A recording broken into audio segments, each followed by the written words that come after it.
కట్నం ఎందుకేలా మనం ఆడపిల్లలకు అన్నాం కదా, కట్నం ఎందుకేలా మనం ఆడపిల్లలకు అన్నాం కదా. ఆడపిల్లలకే ఇంత కట్నం ఇచ్చి చేసుకున్నాను కదా.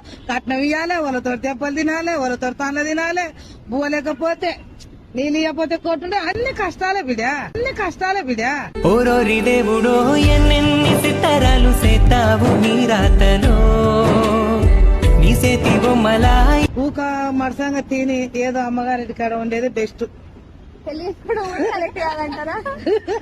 కానీ కావాలి పెళ్లి, కానీ కావాలి పెళ్లి, పెళ్లి కావాలి. కానీ కట్నాలు ఇవ్వకుండా మంచిగా చూసుకున్నాలి. తీసుకున్నా సరే కానీ మంచిగా చూసుకోవాలి. 10 రూపాయలు తీసుకున్నా కూడా మంచిగా భార్యను చెల్లెలాగా చూసుకోవాలి. చూసుకోరు ఈ రోజుల్లో, చూసుకోరు ఈ రోజుల్లో,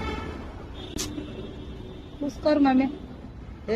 ఏమో దేవుడు నీ సేతి బొమ్మలాయి నేల మీద మేము ఆడాలి ఎన్ని ఆటలు.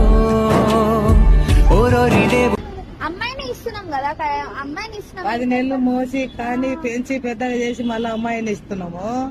ఏం నాకు వాళ్ళ కట్నం ఇవ్వకపోతే మేము చేసుకోమంటాము. వేసిపోతారు, వేసిపోతారు. ఇట్లా ఉండరు వాళ్ళతో. మగ పిల్ల ఉన్న వాళ్ళకు డిమాండ్, ఆడపిల్ల ఉన్న వాళ్ళకు తగ్గింపు వచ్చిందంటే కరెక్టేనా?